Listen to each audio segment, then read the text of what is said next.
Good morning, ladies and gentlemen.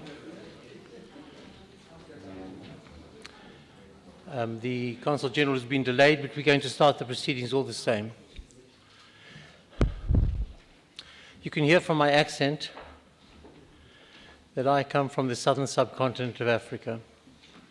This morning, one of the greatest indigenous leaders of the world passed away, Nelson Mandela. A man of courage, a man of integrity, an icon, a symbol for freedom, for justice, for equality. I'm going to ask you to do something which is unprecedented. Would you please rise for a moment's silence?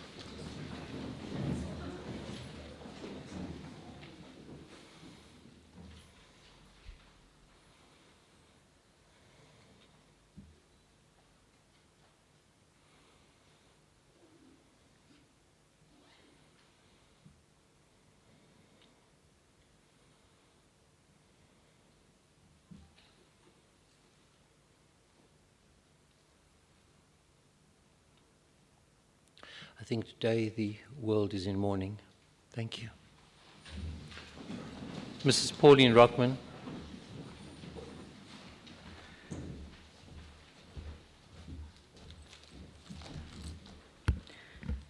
Good morning. My name is Pauline Rockman, and as President of the Board of the Jewish Holocaust Centre, I'm pleased to welcome you here on this special occasion, the 75th anniversary of the William Cooper protest. I wish to acknowledge the traditional owners of the land on which we meet, the Wurundjeri, and to pay our respect to the elders, past and present. I want to extend a warm welcome to Alfred, Uncle Boydie Turner, elder representing the family of William Cooper, Michael Pearce, Honorary Consul-General of the Republic of Germany, Tauba and Denis Wilson, Nina and Nick Yates, Ms. Rochelle McIver from Monash University, from Deakin, University, Lisa Flower from Monash, and a representative from the Institute of Curie Education. December the 6th, 1938, several weeks after the November the 9th pogrom, Kristallnacht in Germany, William Cooper led a delegation of the Australian Aboriginal League to the German Consulate in Melbourne to deliver a petition which condemned the cruel persecution of the Jewish people by the Nazi government of Germany. That protest has been referred to as the only private protest against the Germans following Kristallnacht. Cooper, then the head of the Australian Aboriginal League and an elder of the Yorta Yorta tribe himself, had no rights in his own homeland here in Australia. For us at the Jewish Holocaust Centre, this story first came to light when Professor Andrew Marks from Monash University came across it as part of his research in the early 80s and published later in a book, Blood from a Stone, in which he mentioned the Aboriginal protest. Gary Foley, Aboriginal academic and activist, also mentioned this story, but we're not clear with the exact date. Here at the centre, Ursula Flicker, then curator, came across a newspaper cutting from the Argus newspaper from 1938.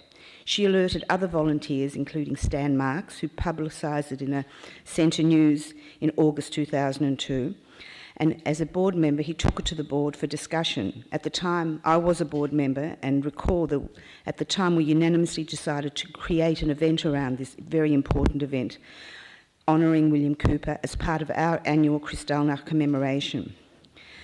And Henri Korn, one of our survivor guides, has reminded me that at that event 300 people came. And I just want to quote, he had the article from the Jewish News, what Shmuel, our presidents then, our past president, said.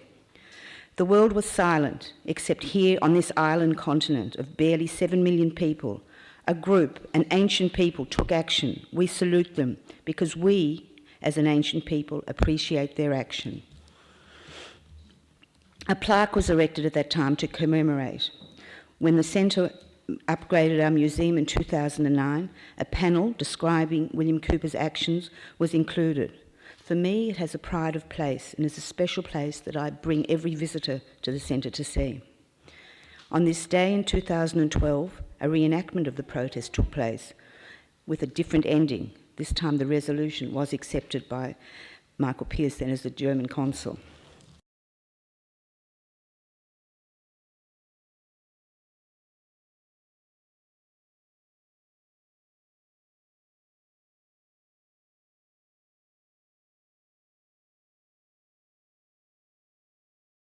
The final chapter in a 72-year-old story of oppression, protest and pride is finally set to be written.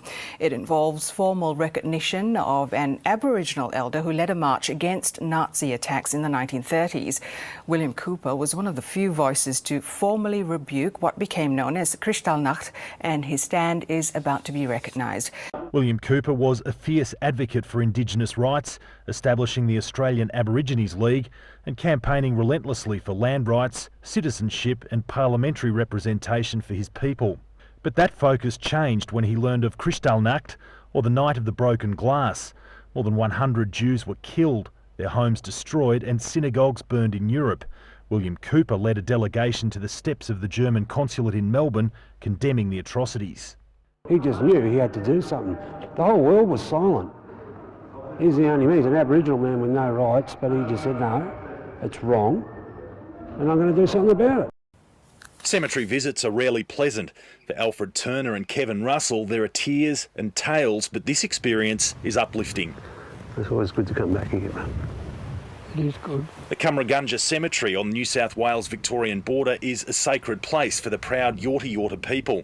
And they're honouring a very special man, their grandfather William Cooper, who led a rare demonstration against the 1938 Nazi attacks, which became known as Kristallnacht. I feel that it was a great act, and to lead a group of his own people to do something like that is way beyond his time, I reckon. Mr Ginsberg spent years, many of them in Auschwitz as a prisoner, defying Nazi rule, and says he feels gratitude to the late William Cooper. I feel very proud of those people who have been subdued, their rights, their civilian rights in Australia, to speak up like that. It takes a lot of courage. According to William Cooper's grandson, that courage, and indeed an affinity with the plight of the Jews, developed as indigenous Australians occupied missions under the rule of the so-called Protection Board. We were all told that if you saw a big black car coming into the mission, hide, run and hide. And that's what most of the kids did, because we were just scared stiff of being taken away. William Cooper channelled that fear into action.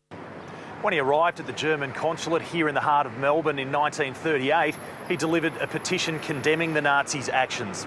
It was widely considered a visionary act just a few weeks after Kristallnacht, but a gesture for which William Cooper is only now being recognised. That message was about equal rights, humanity, give a bloke a chance. He wasn't asking for a lot. And I don't think we would be seeking recognition. It's about making the world a better place. I was very proud of my grandfather, and I'm just glad that I'm his grandson. And a proud family will attend the ceremony at another sacred place on the other side of the globe.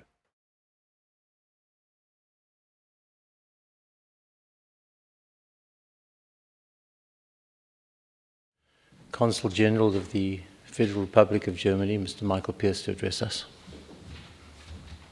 Thank you, Michael. Thank you, Pauline.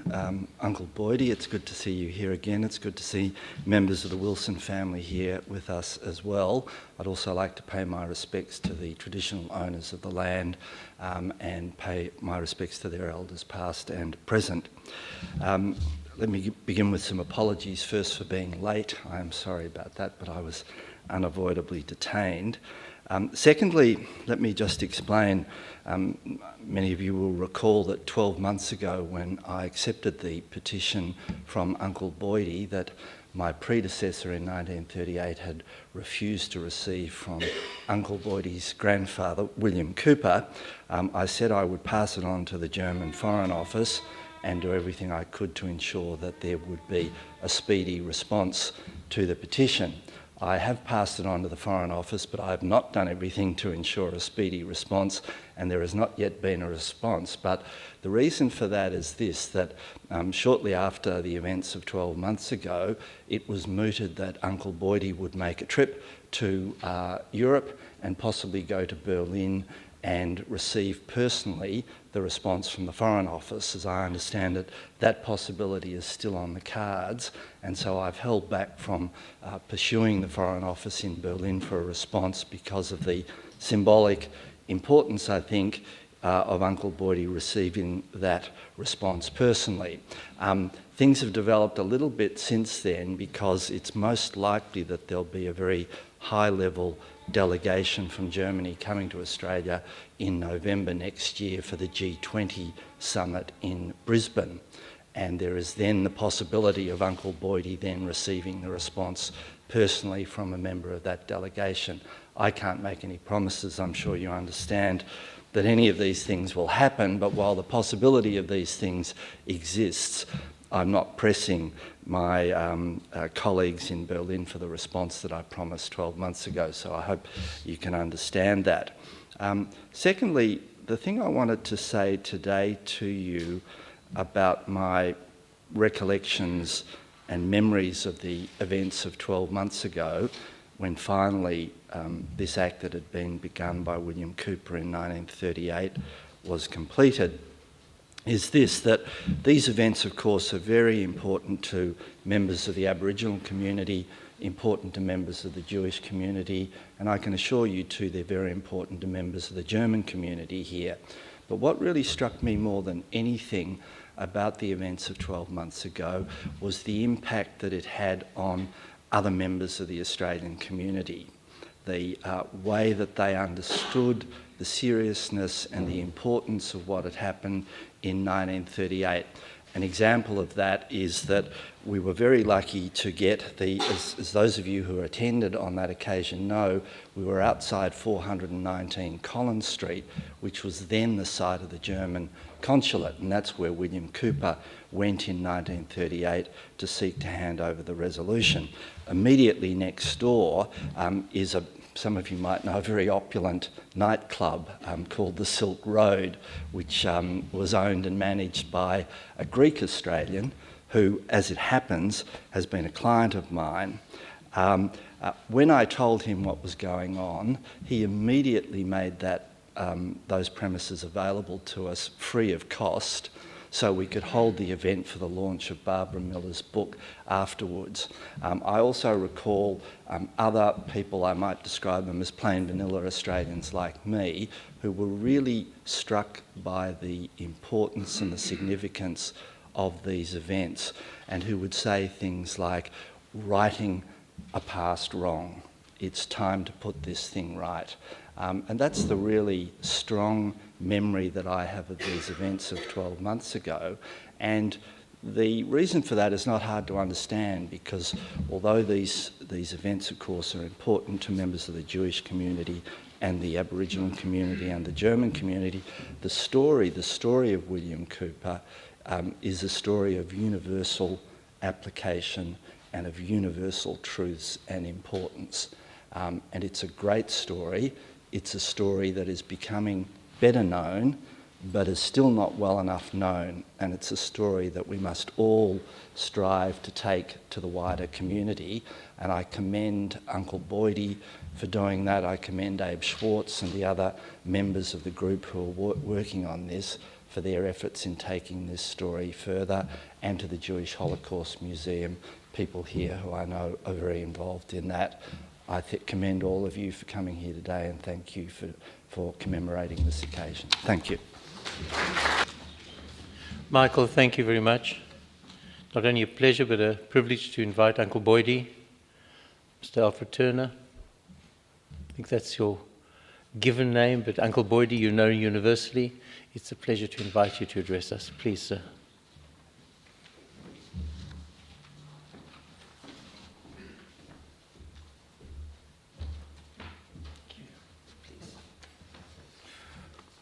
Good morning, ladies and gentlemen. Firstly, I'd like to pay my respects to the Aboriginal people that came from this area, and to the older people that's passed on, one and all. I'm pretty nervous, as if you couldn't tell. It's been a pleasure for me to come along this morning and be here. I've been here 3 or 4 times before this, but today I have to speak, and it makes it a lot different. I didn't bring a speech with me, so I'll just tell you out of what I know about the grandfather, William Cooper. I was taken, my family split up in Melbourne, and I was taken as a young boy just after I was born, taken up to Barmer to live with my grandfather and my grandmother. In 1933, I might tell you that you'll hear me talk about dates and that. I'm 85 years of age. In 1933, the grandparents decided that they'd come to Melbourne because he was doing a lot of work for Aboriginal people right across Australia at that time. He was born in 1861, and by this time he was in his 70s and a retired man. They got a house to rent in Footscray. You all probably know how far Footscray is from the city, and my grandfather used to walk in sometimes up to 3 times a week. If he had meetings or he had to speak somewhere, he would walk into Melbourne. As you know, in the 30s, the Great Depression was still around. There wasn't many jobs around, there wasn't many people with money. And he didn't have any money for train fares or tram fares, so he walked. Sometimes he'd take us with him. I was about 7 years of age, and he had reared one of my cousins because his daughter had died and left 3 children. And when I lived with him in Footscray, he had another 3 grandchildren stayed in the house with us. And so it was pretty hard. But we used to, he'd take us with us and we'd carry a little stool that he got up on to speak. In those days of a Sunday, if it was a nice day, there'd be hundreds of people on the banks of the Yarra. They'd go to hear people speak on their pet subjects, communism or whatever it was. And after we'd walk back home again. We'd carry bags with us. Tell you our times were really tough. We didn't have money to buy wood, so we'd carry bags as we came back. We'd fill the bags with driftwood from the Yarra banks to burn, to keep us warm. There was no heating in the house, so things were a lot different in those days. Very proud of what my grandfather has done. You all know the story of what he did for the Jewish people, and that was pretty nice thing to do, I think. The other thing was that he also fought for Aboriginal people, as I said, and he wrote a letter to the King of England, begging him more or less in the letter to get involved in the way they were treated. And I can remember as a young child, things weren't too good for anybody, but they were worse for Aboriginal people. In the early 1900s, he decided that he'd write this letter, and beforehand he went around with a petition, and he got 1,800 Aboriginal names, signatures, to send with the letter. Well, the government of the day didn't send the letter, and no one knew where the letter or the petition finished up. I would like to go across to England. We're about to get all the signatures I need. We're hoping to get 1,800, the same as the grandfather did. And we know what was in the letters, in the letter he wrote, and I intend to go to England and present the letter and the signatures on the petition to the Queen of England, if not the Queen, one of the royal family.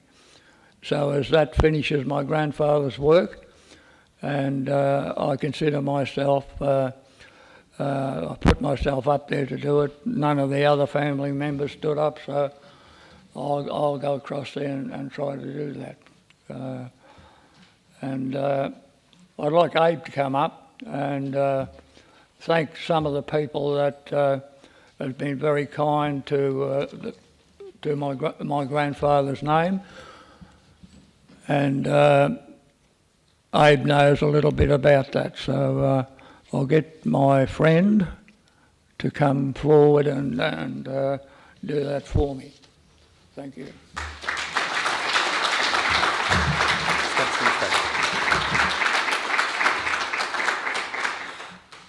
So on behalf of Uncle Boydie, he not only wanted to acknowledge the elders past and present that were here, as he mentioned, the Wurundjeri people, but specifically to acknowledge Michael Cohen and Pauline Rockman, who in order spoke here this morning. Pauline, thank you for having us here at the Holocaust Centre.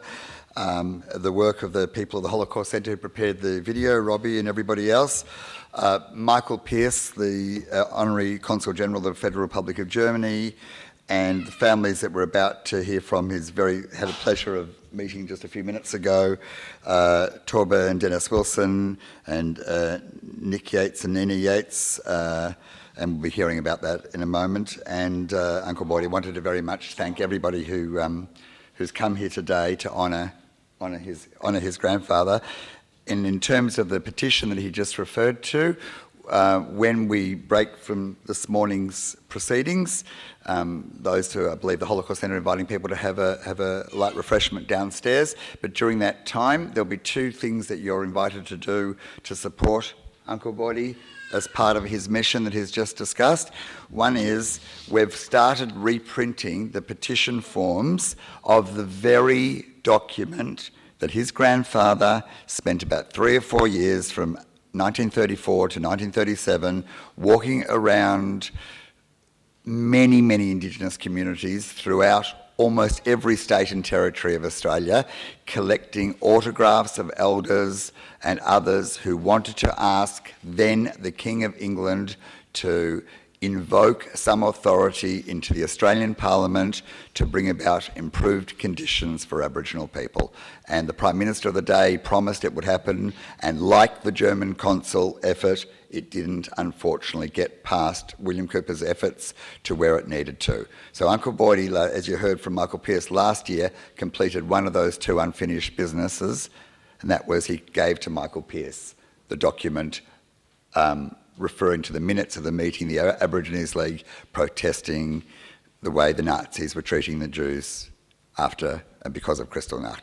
He has now succeeded in completing one of those two tasks, and as Michael Pearce indicated, there is a response potentially forthcoming. The second of those two tasks is very dear to 85-year-old Uncle Boydie's heart, and a few of us, and we're looking for any thoughts, support, moral support, fundraising. We're trying to get Uncle Boydie and a delegation that he wants to take to the royal family, as he indicated, to present 1,800 names again, and we're about 600 names through. We're not doing an electronic petition like we could do in 5 minutes online. Uncle Boydie wants to do it in the authentic way that his grandfather did it. We've even reprinted it on sort of the old buff-coloured paper. We've got about 600 of the signatures. It doesn't have to be Indigenous people, but we've got two forms, Indigenous and supporters, and we invite you today to please sign this petition if you support Uncle's efforts to get his grandfather's name his grandfather's petition brought to England. And the second thing you can do downstairs, if you wish, is a book was launched here this time last year that Michael Pearce referred to by a lady called Barbara Miller of Cairns on the life and times of William Cooper, and we've got copies of that available downstairs. And if you wish to make a slight further donation, say $10 or something, Uncle Boydie will be happy to autograph your book for you, and it will really just help in the fundraising to get Uncle Boydie there. Thank you very much.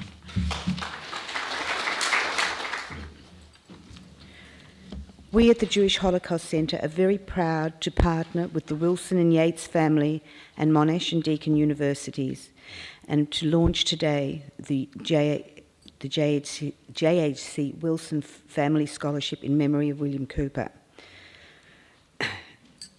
This comprises 2 scholarships that will enable 2 Indigenous students to undertake a university undergraduate course at Monash and Deakin. It illustrates the power of dreaming about something, or thinking about something, I guess, and keeping that alive and actually making it happen. So to you, the Wilsons and the Yates families, they approached us at the centre with a concept. Warren, Reuben and Michael have worked collaboratively with you over the past few months, and together with Monash and University Deacons, to get to what we have today. It is with great pleasure that I call upon Nick Yates to address us on behalf of the Wilson and Yates families. Nick, thank you. Morning, everyone.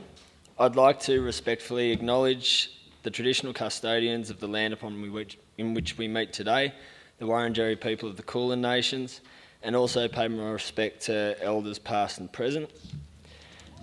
Let us also acknowledge, because they haven't been acknowledged yet, the Yorta Yorta mob from Uncle Boydie's country, and the people who obviously, the country and people from whom William Cooper was descended. In particular, I'd like to acknowledge Uncle Boydie, a respected elder who is here representing William's family. It's a great opportunity for us to meet you today. Given the stance that your grandfather took, it means a lot to our family, and it's great to meet you. I'd like to also thank Pauline Rockman and everyone from the Jewish Holocaust Centre for having us here, this great function this morning. On behalf of Tauba and Denis, my wife Nina and myself, I'd like to announce the establishment of the JHC Wilson Family Scholarship in memory of William Cooper. This scholarship will take the form of financial assistance for selected Indigenous students at Deakin or Monash Universities who have demonstrated a keen awareness of social justice issues and who have contributed significantly to their communities. It is hoped that in assisting the successful completion of university for these students, that we might in some small way help to honour the legacy of William Cooper and his commitment to defending and advancing the rights and interests of not just the members of his own community, but of victims of injustice wherever he saw it. This is a small but exciting initiative that I am proud to be a part of, but can I end by acknowledging and thanking the people who have made it possible, Denis and Tauba Wilson, Deakin University, Monash University, and the Jewish Holocaust Centre, particularly Warren, Michael and Reuben, who've been great help in coordinating it all. So finally, thank you all for coming here today to share in William Cooper's story and continuing to recognise the importance of the brave stand that he made in 1938. May his bravery live on both in his people and in the people in which he stood up for that day. Thanks for having us. It's my pleasure now to give the vote of thanks. Firstly, thank you to Michael Pearce for your profound words, and just specifically about the universality of those actions, which resonate so much today as they did 75 years ago. Thank you to Uncle Boydie, representing the family of William Cooper, for your continued support of this event and, of course, its relevance today. Your grandfather, William Cooper, could not accept the way things were, and he knew he had to use the means he had to try and make any change and make them better, and he made every attempt to do so. He'd be very proud to see you finishing the business that he started. It's a real credit to you. To Nick, to Nina, Tauba and Denis, what a wonderful endowment you have made to our community in creating the JHC Wilson Family Scholarship in memory of William Cooper, and how appropriate it is to launch it on this day, the 75th anniversary of that protest. We're very proud to partner with you. Indeed, it is the part of the mission of the Holocaust Centre, and I quote, "The Jewish Holocaust Museum and Research Centre is an institution dedicated to the memory of the 6 million Jews murdered by the Nazis and their collaborators between 1933 and 1945. We consider the famous memorial to all victims of racist policies to be an educational program which aims to combat anti-Semitism, racism and prejudice in the community and foster understanding between people." And we pay tribute, special tribute to that of Aboriginal protests. We don't forget those actions.